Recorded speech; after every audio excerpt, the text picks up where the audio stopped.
नमस्कार दोस्तों। आज हम बात कर रहे हैं भारतीय राजनीति की उस भूचाल की जिसने दिल्ली के गलियारों से लेकर गुवाहाटी की पहाड़ियों तक सबको हिलाकर रख दिया है।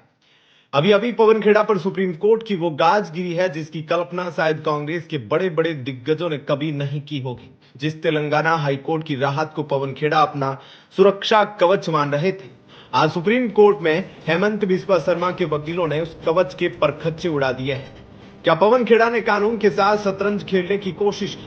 क्या आधार कार्ड का एक छोटा सा पत्ता उनकी राजनीतिक करियर का सबसे बड़ा दाग बनने वाला है?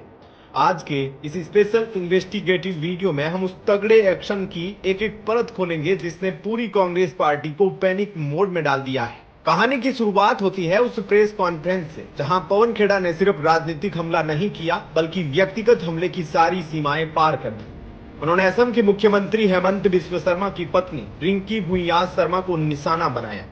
आरोप क्या थे? विदेशी जमीनें, बेनामी संपत्ति और कई देशों के पासपोर्ट। पवन खेड़ा को लगा कि यह सिर्फ एक और राजनीतिक बयान है, लेकिन हेमंत बिस्वा शर्मा ने इसे मर्यादा का चीर हरण माना। उन्होंने साफ संदेश दिया कि अगर आप मेरे परिवार को बिना सबूत के घसीटेंगे तो कानून आपको पाताल से भी ढूंढ निकालेगा। असम पुलिस की एक स्पेशल टीम तुरंत हरकत में आई और यहीं से शुरू हुआ पवन खेड़ा का वो बुरा वक्त जो आज सुप्रीम कोर्ट तक जा पहुंचा है। जब असम पुलिस ने पवन खेड़ा के घर पर दस्तक दी तो वो वहां पर नहीं थे।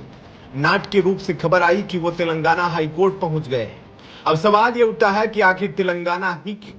कानूनी पेज की बात करें, जानकारों का मानना है कि इसे फोरम शॉपिंग कहा जाता है, यानी अपनी पसंद की अदालत चुनना जहां से राहत की उम्मीद ज्यादा हो। सुप्रीम कोर्ट का एक्शन। हेमंत बिस्वा शर्मा की सरकार ने इसे न्यायपालिका के साथ धोखा करार दिया। सुप्रीम कोर्ट में असम सरकार की दलीलें बहुत तगड़ी थी। अगर अपराध दिल्ली में हुआ, आरोपी दिल्ली का है और मामला असम का है, तो तेलंगाना का क्षेत्राधिकार कहां से आया? इसी एक दलील ने सुप्रीम कोर्ट को मजबूर कर दिया कि वो इस केस में दखल दे और पवन खेड़ा की शेकिंग वाली राहत पर गाज गिरा दी। दोस्तों, अब उस रहस्य से पर्दा उठाते हैं जिसने कांग्रेस को हिला दिया है। तेलंगाना हाईकोर्ट ने सुनवाई के दौरान एक ऐसा आदेश दिया जिसने पवन खेड़ा की टीम के पैरों तले जमीन खिसका दी। कोर्ट ने कहा पवन खेड़ा की पत्नी अपना ओरिजिनल और लेटेस्ट आधार कार्ड पेश करे। यहां फंस गया पवन खेड़ा का गला। अगर आधार कार्ड पर स्थानीय पता दिल्ली का है तो कानूनन पवन खेड़ा तेलंगाना में बेल की अर्जी डाल ही नहीं सकते थे। असम सरकार ने सुप्रीम कोर्ट को यही बताया है कि पवन खेड़ा ने कोर्ट को गुमराह करके अस्थायी राहत ली है। सुप्रीम कोर्ट में अब यह चर्चा आम है कि अगर यह धोखाधड़ी साबित हुई तो पवन खेड़ा को न सिर्फ जेल जाना होगा बल्कि उन पर अदालत की अवमानना का गंभीर मुकदमा भी चलेगा। यही वो तगड़ा एक्शन है जिससे कांग्रेस के बड़े बड़े वकील अब कन्नी काट रहे हैं।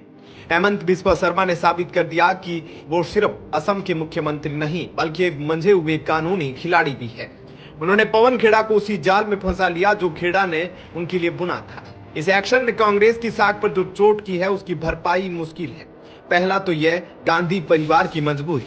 राहुल गांधी जो अक्सर संविधान और न्याय की बात करते हैं, आज उनके अपने सिपहसालार पर अदालत को गुमराह करने के आरोप लगते हैं। दूसरा, प्रवक्ताओं में डर।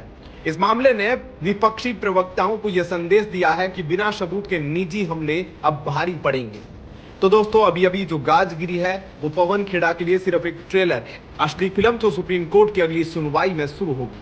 अगर आधार कार्ड वाला पेच सही साबित हुआ तो पवन खेड़ा की गिरफ्तारी को दुनिया की कोई ताकत नहीं रोक पाए।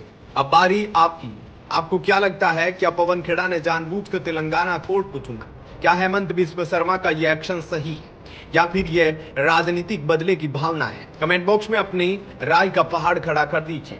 वीडियो को लाइक करें, शेयर करें और राजनीति के सबसे बड़े ड्रामे की हर अपडेट के लिए चैनल को सब्सक्राइब करना न भूलें। मिलते हैं अगले बड़े खुलासे के साथ। जय हिंद।